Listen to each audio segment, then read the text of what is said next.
Hello students, welcome to my YouTube channel. आज हम study करेंगे क्लास 9 बिहाइव टेक्स्ट बुक का poem the road not taken और इसके पोएट हैं रॉबर्ट फ्रॉस्ट। पहले title the road not taken का मीनिंग हम जान लेते हैं। रोड अर्थात मार्ग यानी कि रास्ता,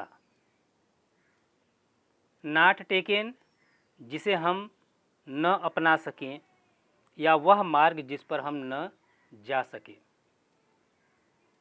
कोई व्यक्ति जब जाता है तो उसके मार्ग में कभी ऐसा अवसर आता है कि उसके सामने दो मार्ग दिखाई पड़ते हैं। एक मार्ग बाईं तरफ जाता है और दूसरा मार्ग दाहिनी तरफ जाता है। तो वह व्यक्ति असमंजस में हो जाता है कि which road to follow and which road not to follow. व्यक्ति अकेला है और उसे किसी न किसी एक मार्ग को चुनना पड़ता है और वह एक मार्ग को चुनता है और एक मार्ग पर आगे बढ़ता चला जाता है। एक मार्ग को वह पीछे छोड़ देता है। व्यक्ति जब बड़ा होता है, भविष्य में उसे याद आता है कि एक ऐसा अवसर था जब उसके सामने दो रास्ते मिले थे और उसने एक रास्ते को चुना जिसे उसने उचित समझा और एक रास्ते को उसने छोड़ दिया था। उसी प्रकार हमारे जीवन में भी रोड अर्थात लाइफ में, हमारे लाइफ में भी दो चॉइसेस आते हैं, दो विकल्प आते हैं और दो विकल्प में से हमें किसी एक को चुनना पड़ता है। दो परिस्थितियां उत्पन्न हो जाती हैं कि हमें यह करना चाहिए अथवा वह करना चाहिए, हमें इस मार्ग को चुनना चाहिए या हमें उस मार्ग को चुनना चाहिए। कौन सा मार्ग अपनाएं और कौन सा मार्ग न अपनाएं। तो व्यक्ति भी अपने जीवन को आगे बढ़ाने के लिए इन दो विकल्पों के उलझन में उलझ जाता है, लेकिन अंततः उसने एक मार्ग को उसे चुनना पड़ता है। तो बहुत ही ब्यूटीफुल ढंग से पोएट रॉबर्ट फ्रॉस्ट ने इस poem the road not taken में हमारे जीवन के विकल्पों, चॉइसेस का वर्णन किया है। स्टेंजा 1 का हम स्टडी करते हैं, इसका वर्ड मीनिंग भी देखते हैं और इसका एक्सप्लेनेशन देखते हैं और इसमें जो लिटरेरी डिवाइसेस यूज्ड हुए हैं उसका भी स्टडी करते हैं। स्टेंजा 1 है, two roads diverged in a yellow wood and I sorry I could not travel both and be one traveller long I stood and look down one as far as I could to where it bent in the undergrowth. Word meaning देख लेते हैं। डाइवर्ज्ड, डाइवर्ज्ड का meaning होता है separated and टूक a different direction. Diversion होता है, diversion जिसे हिंदी में कहते हैं मोड़। सेपरेटेड बट गया हो, सेपरेटेड बटा हुआ रास्ता हो। एंड टू के डिफरेंट डायरेक्शन, दो डिफरेंट डायरेक्शन में जैसे हम जा रहे हों और एक हमारे लेफ्ट डायरेक्शन में मार्ग चला गया, दूसरा हमारे राइट डायरेक्शन में मार्ग चला गया। तो चलते समय मार्ग में रास्ता दो भिन्न भिन्न दिशाओं में डिफरेंट डायरेक्शन में सेपरेटेड हो जाता है, उसे डाइवर्जन कहते हैं। एक वर्ड डाइवर्ज का मीनिंग आप सभी को क्लियर हो गया। दूसरा वर्ड है अंडर ग्रोथ। अंडर ग्रोथ का मीनिंग होता है dense growth of plants and bushes. रास्ते पर हम जाते हैं तो रास्ते पर कहीं पर हमको यह दिखाई पड़ता है कि बहुत घना, डेंस मीन्स घना पौधे उगाए हुए हैं, झाड़ियाँ उगी हुई हैं। तो पौधे और झाड़ियों का घना झुंड समूह वहाँ पर दिखाई देता है, उसे अंडर ग्रोथ कहते हैं। चलते हैं हम पोयम के फर्स्ट स्टेंजा का एक एक लाइन मीनिंग देखते हैं। Two roads diverged in a yellow would. Two roads अर्थात दो रास्ते, डाइवर्ज्ड मीनिंग है कि दो रास्ते दिखाई दिए। कोई व्यक्ति रास्ते पर जा रहा है, उसे आगे चलने पर, कुछ दूर चलने पर उसे दो रास्ते दिखाई दिए और दोनों डिफरेंट डायरेक्शन में जा रहे हैं, डाइवर्जन है उसके पास। एक लेफ्ट की तरफ जा रहा है तो दूसरा रास्ता राइट डायरेक्शन में जा रहा है। इन a yellow would, yellow would का मतलब होता है पीला और वुड का मतलब है जंगल। तो जंगल अर्थात फॉरेस्ट और येलो का मीनिंग है कि आटम का सीजन है, पतझड़ का मौसम है, पेड़ से पीले रंग के पत्तियां नीचे गिरे हुए हैं। तो आटम सीजन में एक व्यक्ति ट्रैवल कर रहा है, यात्रा कर रहा है। Two roads diverge in a yellow would. तो एक व्यक्ति आटम के सीजन में फॉरेस्ट में, जंगल में यात्रा कर रहा है और यात्रा करते समय कुछ दूरी चलने के पश्चात उसे एक ही मार्ग पर दो भिन्न दिशाओं में डिफरेंट डायरेक्शन में जाने वाला मार्ग दिखाई देता है और वह डायलेमा में हो जाता है, असमंजस में हो जाता है, कन्फ्यूजन में हो जाता है कि विच road he should go and which road he should not go. कौन से मार्ग पर उसे जाना चाहिए और कौन से मार्ग पर उसे नहीं जाना चाहिए। फर्स्ट लाइन का meaning I think it should be clear. And sorry I could not travel both. Poet Robert Frost कहता है यहाँ पर ट्रैवलर कोई और नहीं बल्कि पोएट खुद स्वयं है। And sorry I could not travel both. और पोएट यानी कि वह ट्रैवलर सारी फील करता है, दुखी फील करता है कि he could not travel both, कि वह दोनों मार्ग पर यात्रा तो कर नहीं सकता है। अकेला व्यक्ति है, एक समय में एक ही मार्ग पर यात्रा करेगा। या तो वह लेफ्ट डायरेक्शन में जो मार्ग गया है उस पर जाए या तो जो राइट डायरेक्शन में मार्ग गया है उस पर जाए। तो वहीं वह ट्रैवलर सॉरी फील करता है and sorry I could not travel both. Third line है एंड बी वन ट्रैवलर। मैंने पहले ही बता दिया कि वन ट्रैवलर है, अकेला यात्री है, अकेला व्यक्ति है और आगे चलने पर उसे दो मार्ग दिखाई पड़ते हैं। तो one traveller long I stood. फिर वह ट्रैवलर वहीं पर लॉन्ग अर्थात लंबे समय तक खड़ा रहता है। क्यों खड़ा रहता है? Because he is confused. वह भ्रमित है, वह असमंजस में है, डायलेमा में है कि उसे किस मार्ग पर चलना चाहिए और किस मार्ग पर नहीं चलना चाहिए। पहले वह सोचेगा और फिर तब वह एक रास्ता को चुनेगा जो सोचेगा कि यह रास्ता उसके लिए ज़्यादा उपयुक्त है, फिर वह उस रास्ते पर आगे बढ़ेगा। Long I stood. तो वह ट्रैवलर उस रास्ते पर काफ़ी देर तक खड़ा रहा। And looked down one. Looked down one का मतलब एक मार्ग को देखता रहा। Looked down, look down one path को, वन मार्ग को, वन रास्ते को, एक रास्ते को वह काफ़ी देर तक देखता रहा। As far as I could अर्थात जहाँ तक उस रास्ते को वह देख सकता था वहाँ तक उस रास्ते को उसने देखा। To where it bent in the under growth.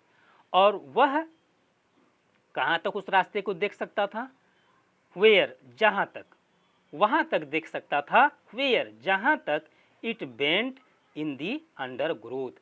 तो उस रास्ता को देख रहा था यात्री और वह रास्ता कुछ दूरी तक दिखाई दे रहा था, फिर उसके पश्चात वह रास्ता उसे दिखाई नहीं दे रहा था क्योंकि वहाँ से फिर रास्ता एक टर्न ले लिया था और वहाँ पर अंडर ग्रोथ था, पौधों की, झाड़ियों का एक बड़ा सा समूह था।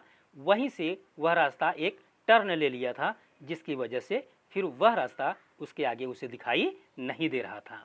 एक बार पुनः हम फर्स्ट स्टेंजा को स्टडी कर लेते हैं।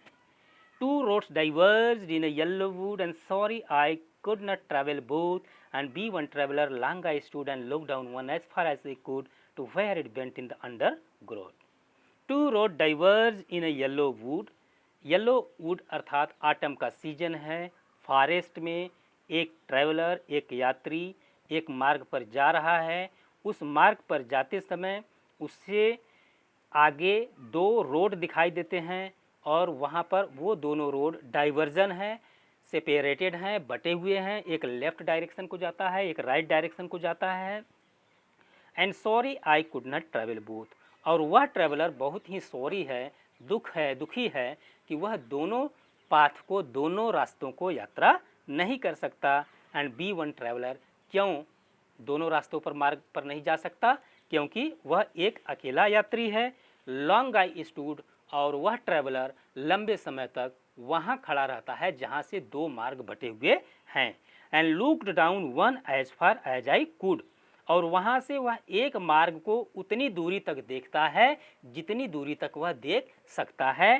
To where it bent in the undergrowth, और वह मार्ग जहाँ तक दिखाई देता है वह देखता है, और जहाँ तक वह दिखाई देता है मार्ग, लास्ट में वहाँ पर पेड़ पौधों झाड़ियों का एक झुंड है, वहीं से रास्ता फिर टर्न लेता है और वहीं तक वह रास्ता उसे दिखाई देता है। तो यह तो हो गया इस स्टेंजा का लिटरल मीनिंग।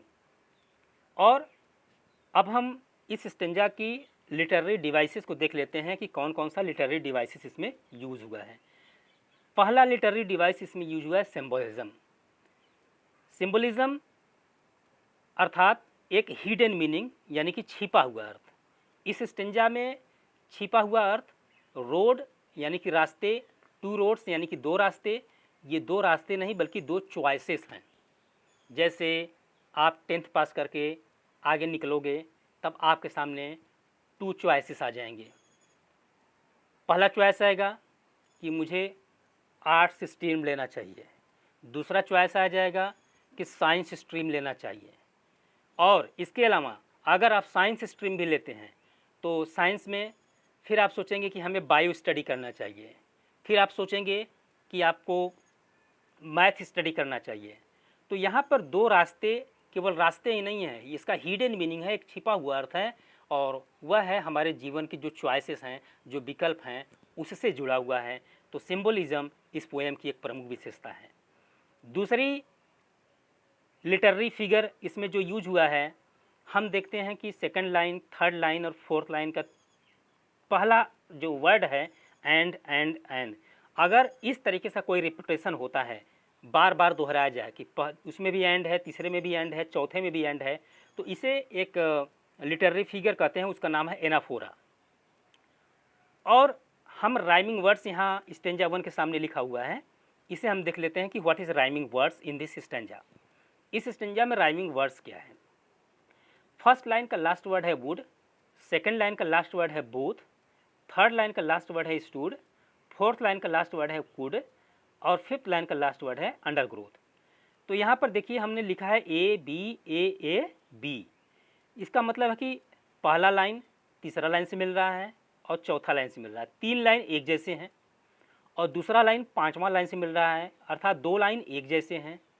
अब हम इसका प्रोनाउंसिएशन देख लेते हैं। वुड, पहले लाइन का लास्ट वर्ड है वुड, तीसरे लाइन का लास्ट वर्ड है स्टूड, और चौथे लाइन का लास्ट वर्ड है could. Wood, stood, could, rhyming मिल रहा है, उच्चारण एकदम बिल्कुल सेम एक जैसा है, इनका सुर एक जैसा है। तो और उसी प्रकार दूसरा लाइन पांचवें लाइन से मिल रहा है, बोथ, अंडर ग्रोथ। तो राइमिंग वर्ड्स इस स्टेंजा का क्या है?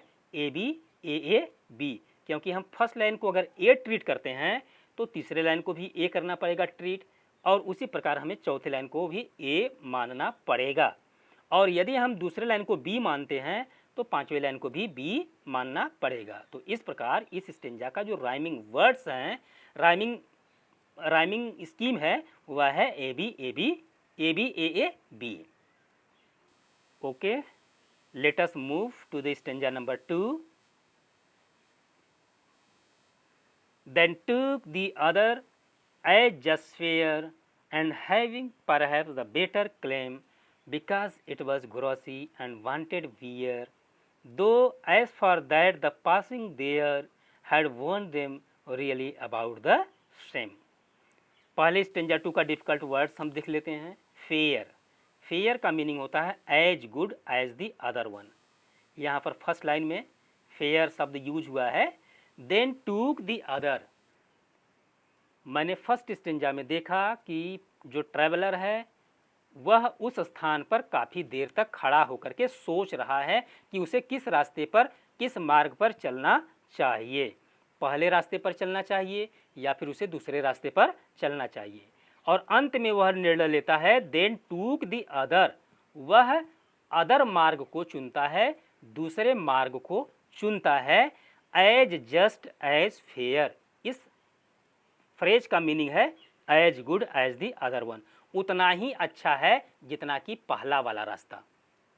तो ट्रैवलर दूसरे रास्ते को चुनता है, पहले रास्ते को नहीं चुनता है। वह यह सोचता है कि दूसरा रास्ता भी उतना ही फेयर है, उतना ही अच्छा है जितना कि पहला रास्ता। फर्स्ट लाइन का मीनिंग क्लियर हो गया स्टेंजा 2 का। देन टूक द अदर, अर्थात वह ट्रैवलर दूसरे मार्ग को चुनता है और वह दूसरे मार्ग को यह सोच करके चुनता है कि दूसरा वाला मार्ग उतना ही अच्छा है जितना अच्छा पहले वाला मार्ग है। And having perhaps the better claim, better claim का अर्थ होता है बेटर ऑप्शन। फिर वह ट्रैवलर वह जब दूसरे रास्ते को चुनता है तो वह यह सोच करके चुनता है, and having perhaps the better claim, वह सोचता है कि सेकंड वाला जो रास्ता है वह बेटर ऑप्शन है, बेहतर विकल्प है उसके लिए। And having perhaps the better option, better claim, because it was glossy and wanted wear. Better option दूसरे मार्ग को वह चुनता है, पहले मार्ग के स्थान पर दूसरे मार्ग को वह वरीयता देता है, पहले मार्ग को वह नहीं चुनता है।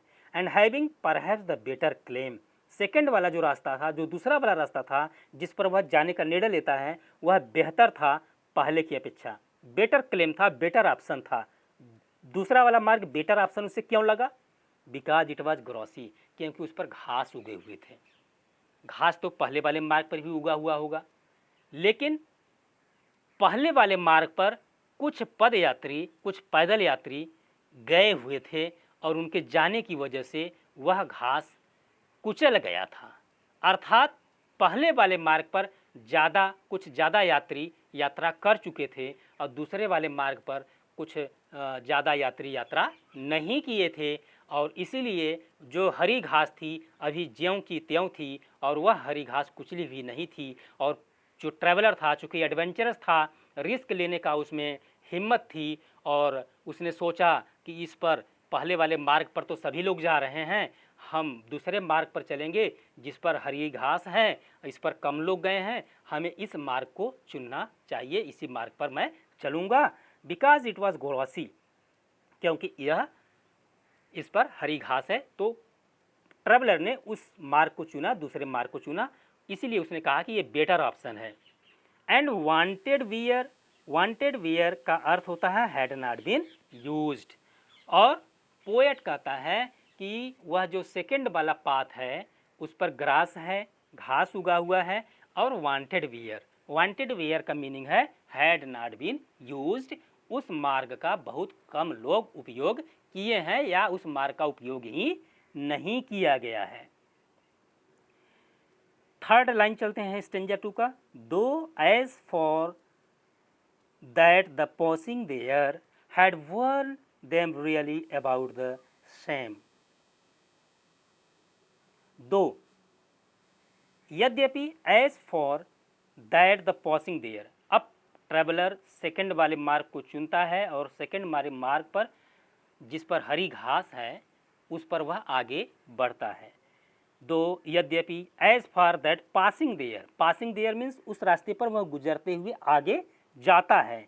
Had worn them really about the same, और जब वह कुछ दूर आगे जाता है तो उसे दिखाई देता है कि हरी घास तो पूरे मार्ग पर नहीं है, कुछ दूर हरी घास है, उसके बाद वो हरी घास फिर कुचली हुई नज़र आ रही है। तो फिर वहीं अबाउट द सेम, तो दोनों मार्ग उसे अब लगता है कि बिल्कुल एक जैसा है। Had worn them really about the same, worn them तो वह भी मार्ग वर्ण है और पहला वाला भी मार्ग वर्ण है। तो एक बार पुनः हम चौथे लाइन और पांचवी लाइन का मीनिंग देख लेते हैं।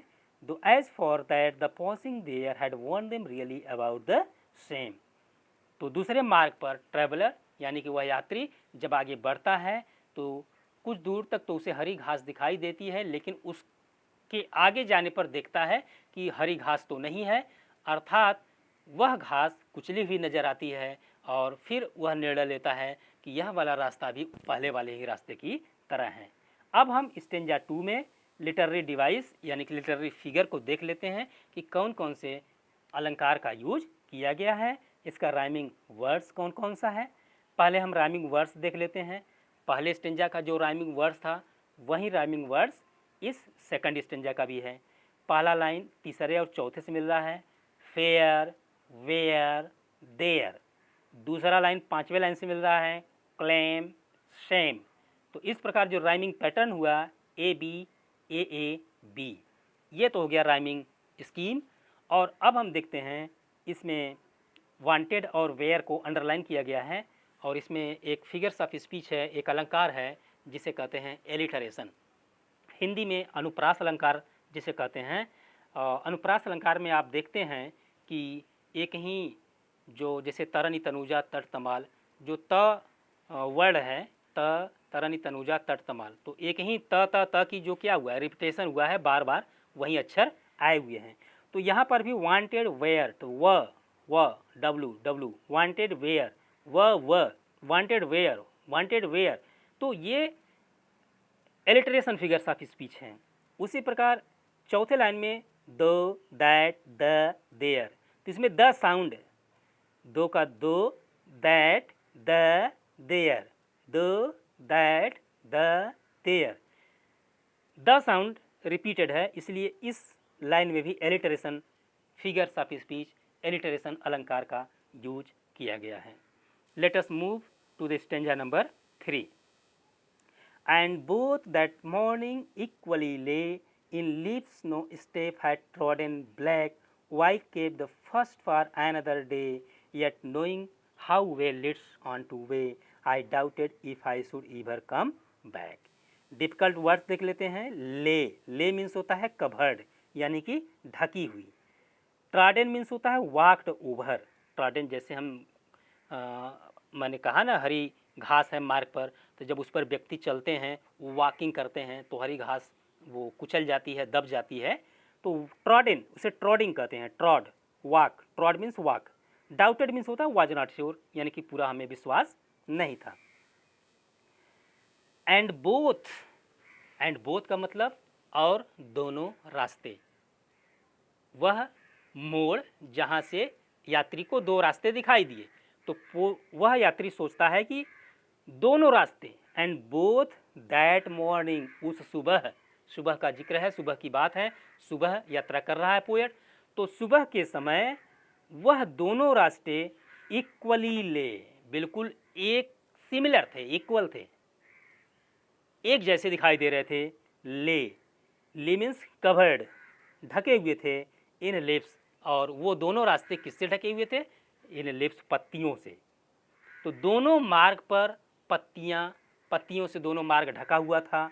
तो दोनों मार्ग जब पत्तियों से ढका हुआ था तो दोनों मार्ग बिल्कुल एक जैसा दिखाई दे रहा था, इक्वल था। उस मॉर्निंग, उस सुबह दोनों रास्ते बिल्कुल इक्वली थे, इक्वल एक समान थे, सिमिलर थे, एक जैसे थे, क्योंकि दोनों मार्ग पर पत्तियों से बिल्कुल ढका हुआ था।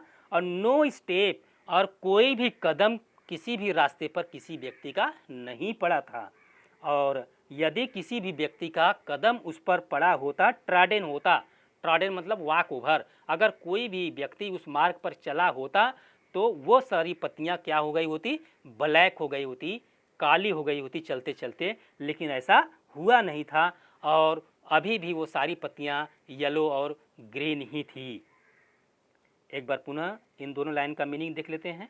And both that morning equally lay in leaves no step had trodden black, and both, और वह दोनों मार्ग, that morning, उस सुबह, equally lay, एक जैसे दिखाई दे रहे थे, और दोनों मार्ग पर ले अर्थात कवर्ड था, ढका हुआ था, इन लिप्स अर्थात पत्तियों से।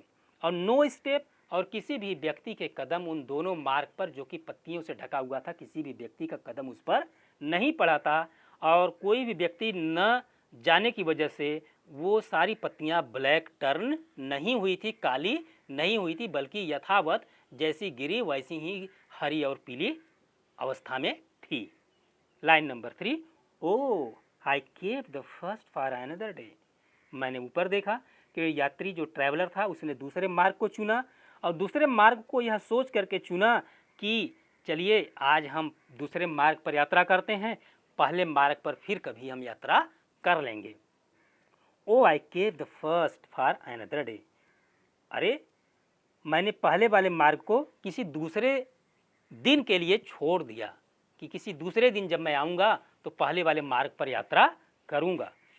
लेकिन ऐसा संभव नहीं है कि जब आप एक मार्ग को चुन लेंगे और उस मार्ग पर आगे बढ़ते चलते चले जाएंगे तो फिर वापस आना और वापस आकर के दूसरे मार्ग पर जाना यह संभव नहीं है। यट नोइंग, यद्यपि वह यात्री जानता था, how way Leeds on two way. देखिए वे माने मार्ग और लीड माने ले जाता है, ऑन टू वे मार्ग की तरफ। इस लाइन का एक्सप्लेन करता हूँ मैं मीनिंग। दूसरे मार्ग को यात्री ने चुना और जब वह यात्री उस मार्ग पर आगे चलता चला गया तो उसने सोचा, चलते समय ही ये सोचा था कि आज मैं इस मार्ग को चुनता हूँ और फिर वापस आकर के किसी दूसरे दिन मैं पहले वाले मार्ग पर चलूँगा। लेकिन उसे ये नहीं पता था कि जब उस दूसरे मार्ग पर वह आगे बढ़ेगा तो आगे बढ़ने पर भी उसे पुनः फिर दो मार्ग दिखाई देंगे। फिर वह उन दोनों रास्तों में से एक रास्ता को चुनेगा और फिर एक रास्ते पर फिर जब वह चलेगा तो फिर उसे आगे 2 या 3 मार्ग दिखाई देंगे, फिर उसे एक रास्ता चुनना पड़ेगा। तो इस प्रकार आगे चलते चलते एक रास्ता दूसरे रास्ते की तरफ ले जाता है, फिर उसे वापस पुनः उस स्थान पर आने का मौका नहीं मिलेगा। आई डाउटेड, और फिर यात्री को संदेह हुआ, if I should ईवर come back, कि क्या मैं वापस पुनः आ पाऊँगा। तो स्वाभाविक है कि वह पुनः वापस नहीं आ पाएगा। बहुत ही सुंदर ढंग से रॉबर्ट फ्रॉस्ट ने जीवन के विषय में, जीवन के विकल्पों, चॉइसेस के विषय में वर्णन किया है। उसी प्रकार हम भी अपने जीवन में स्टडी, आप सभी विद्यार्थी हैं, अध्ययन कर रहे हैं, और आप जो भी चॉइस, जो भी विकल्प चुने कि हमको यह पढ़ना है, हमको यह बनना है, क्योंकि जिस मार्ग पर आप चल देंगे उसी मार्ग पर आगे बढ़ते चले जाएंगे। और चुनते समय, उस मार्ग को चुनते समय आपके सामने कई विकल्प आएंगे, तो उस सारे विकल्पों में से, सारे रास्तों में से किसी एक रास्ते को ही चुनना पड़ेगा। और जब उस रास्ते को चुनकर आगे चलेंगे तो वह रास्ता फिर आगे आपको और रास्तों में बढ़ता हुआ नज़र आएगा। एक बार पुनः हम इस स्टेंजा में लिटरेरी फिगर देख लेते हैं। लिटरेरी जो इसमें अलंकार या फिर लिटरेरी डिवाइस जो यूज हुआ है, इसका जो राइमिंग वर्ड्स है, first line lay, third line day, fourth line way, lay day वे, और दूसरा लाइन 5वीं लाइन से मिल रहा है ब्लैक बैक। तो इसका भी वही राइमिंग स्कीम है, A B A A B. और इसमें फिगर्स ऑफ स्पीच यानी कि अलंकार, एलिटरेशन यूज किया गया है। जैसे ऊपर के स्टेंजा में, दूसरे स्टेंजा में यूज किया गया था एलिटरेशन फिगर्स ऑफ स्पीच, जैसे though, the, that, there, the sound का रिपीटेशन हुआ था। उसी प्रकार यहाँ पर तीसरे लाइन में फर्स्ट, फार, फर्स्ट, फार, फ, तो एफ एफ जो फर्स्ट, फार, फ जो साउंड है इसका रिपीटेशन हुआ है, तो फर्स्ट और फार में एलिटरेशन फिगर्स ऑफ स्पीच है। Let us move to the stanza 4। I shall be telling this with a sigh, somewhere ages and ages hence, towards thy virgin wood and I took the one less travelled by, and that has made all the difference। इस stanza जो last stanza है, इसका meaning हम देख लेते हैं। Difficult जो meaning है, विथ साई, फर्स्ट लाइन का लास्ट वर्ड है विथ साई, अर्थात रिग्रेटफुली, पश्चाताप करते हुए, डीप ब्रीथ यानी कि गहरी सांस लेते हुए, I shall be telling this with a sigh।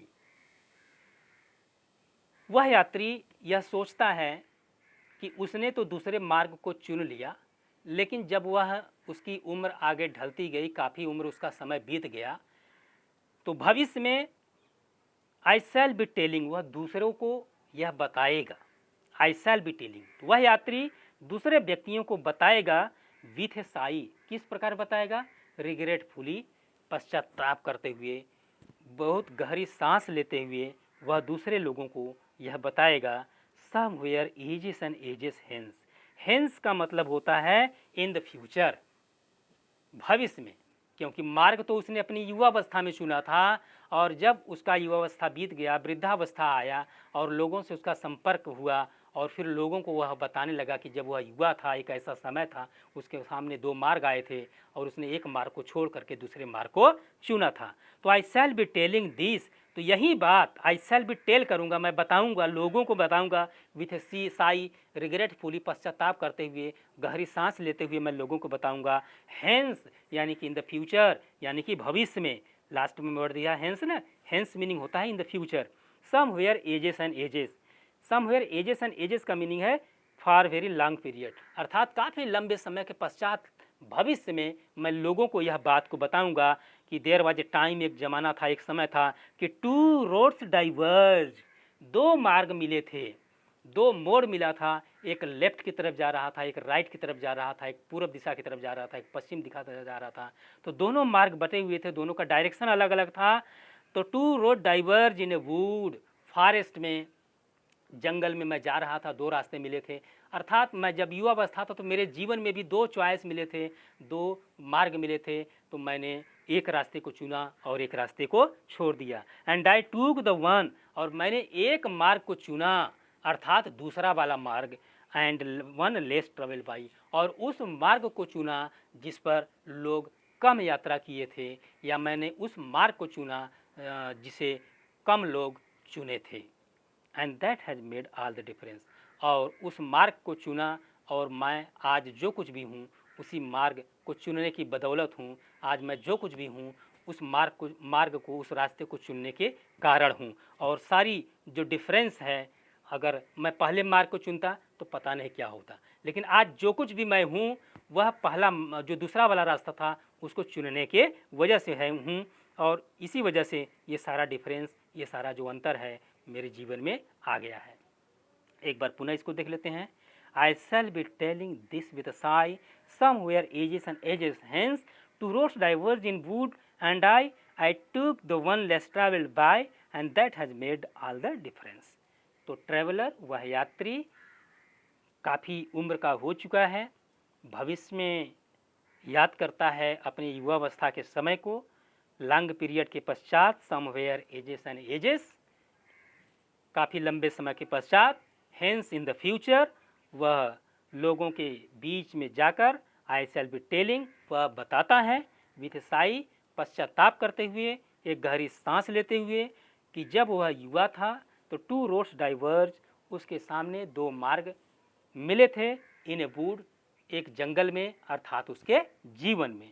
तो उसके जीवन में दो मार्ग मिले थे, और उसने दो मार्ग में से पहले मार्ग को नहीं चुना और उसने दूसरे वाले मार्ग को चुना। And I took the one, और मैंने दूसरे वाले मार्ग को चुना, लेस ट्रेवल्ड बाई, जिस मार्ग पर कम लोग यात्रा किए थे, या जिस मार्ग को कम लोग चुने थे। And that has made all the difference, और वही निर्णय आज सारा परिवर्तन ला दिया है।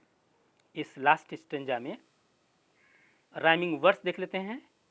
पहले लाइन का लास्ट वर्ड है साई, तीसरे लाइन का लास्ट वर्ड है आई, चौथे लाइन का लास्ट वर्ड है बाई। तो साई, आई, बाई, राइम कर रहा है, तो साई को ए मानेंगे तो आई को ए भी मानना पड़ेगा, और बाई को भी ए मानना पड़ेगा। उसी प्रकार दूसरा लाइन पांचवा लाइन से राइम कर रहा है, हेंस डिफरेंस। तो अगर हम दूसरे लाइन को बी कंसीडर करेंगे तो पांचवें लाइन को भी बी कंसीडर करेंगे। तो इस स्टेंजा का भी जो राइमिंग स्कीम है ए बी ए बी। तो यहीं पर यह पोयम समाप्त होती है, और यह पोयम आप सभी लोगों को कैसा लगा ज़रूर आप सभी कमेंट बॉक्स में कमेंट कीजिएगा। और यदि आप सभी को यह पोयम अच्छा लगी हो तो मेरे चैनल को सब्सक्राइब करिएगा। धन्यवाद।